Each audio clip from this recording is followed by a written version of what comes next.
What's going on, everybody, and welcome back to FBA Capital. And today I'm bringing you guys another video on today's US30 daily range. Today is January the 21st, and it is Friday, and now it is the end of the week.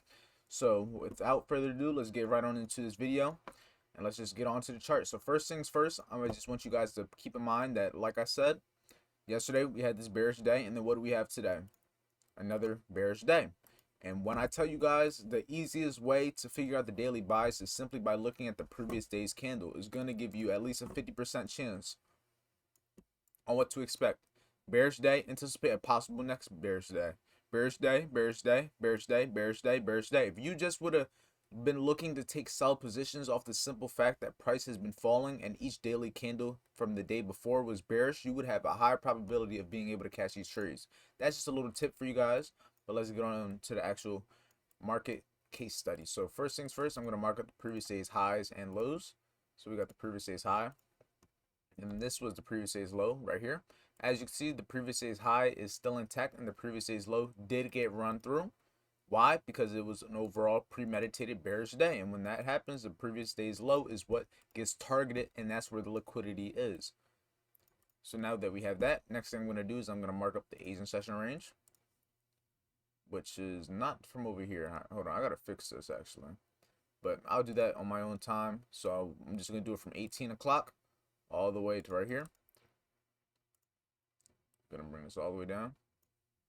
Don't know why it's this color, but we will fix it right here.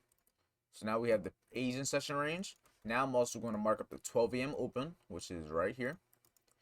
And now that we have these three things, I'm going to mark up all of the big figure levels in and around where price is. So the first area that I bring my eyes to is 34,800, which is our big figure level. As you can see, we had a reaction here.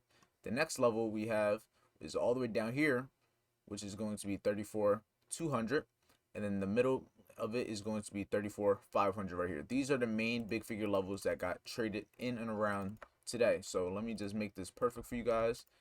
Right, that, like that, and like that. So now that we have all these levels, I want you guys to pay attention to where price moved all of these times. So as you can see, we had this push up into 34,800, which did what? Cleared this liquidity above this high to the left. Why is it significant? Because this is the high that London session created. Why is that significant? Because for one, after we cleared this high, we knew that there was a potential chance that if we reject 34,800, there's a chance of a possible New York reversal. Why am I anticipating a possible New York reversal?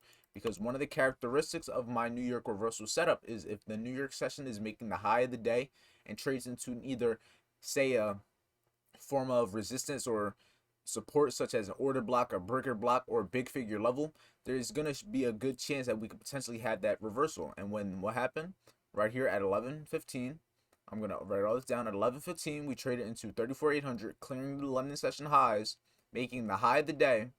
And also, if you even pull your fib from yesterday's high to yesterday's low and move it right here,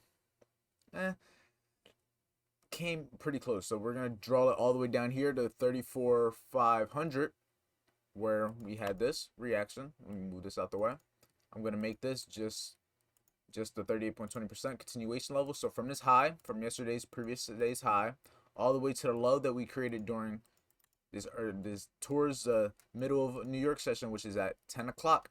If we would have drew that fib, we see that this 38.20% rejection got also hit right at the 34,800 after clearing the London session highs and also making the high of the day during the New York session. So you're seeing multiple things happen right here. And then also you see that the Asian session high got cleared during the London session. But mind you, we just kept making more liquidity below these lows.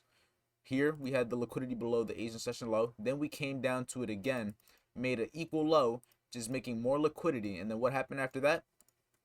You can see price ended up running through it later on in the day. After what? Having this, making this high of the day and then making the overall move. And then from there, what happened? Prices ran all the way down to 34,200, making the low of the day. So now let's annotate all these things. So up here, we made the high of the day at 11:15 a.m. Plus we traded into 34. Is it 34? Yeah, 34, not 35. 34,800. Plus we traded also into the fib short, 38.20%. And also cleared London's high. So after seeing all of these things here, this gives us good reason to believe that we were potentially going to be expecting price to have this overall reversal signal right here. And this is the ideal trade you would have been wanting to take. So say you wanted to go short, you were looking to go short at say 34,800 with about a 50 pip stop loss. In this case, I'm just going to put it above this high because, and no, I wouldn't have been able to do this, but this is just hindsight. Like I said, this is all just going to be hindsight right here.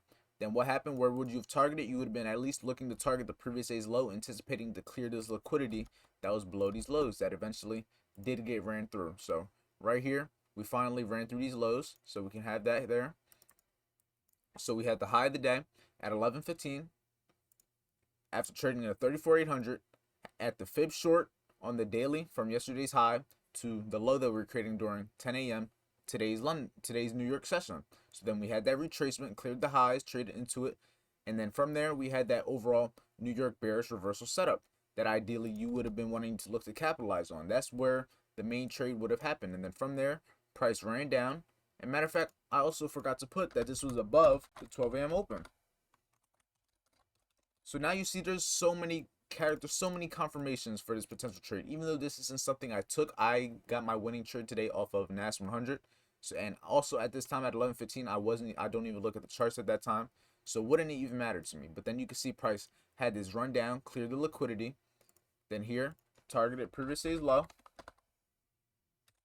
And what do we know about the previous day's low? The reason we target it is because we know if there's a previous bearish day, that the likelihood of the next day also being a bearish day is going to be far more likely than price having a bullish day. And when you know what the previous day trend was, you already know what is more than likely going to, why is it not deleted? Then you already know what is more than likely going to happen. And then you see price targeted the previous day's low. And then we had the low of the day, which was literally when the market closed. That's when we got the low of the day at 34,200 big figure level.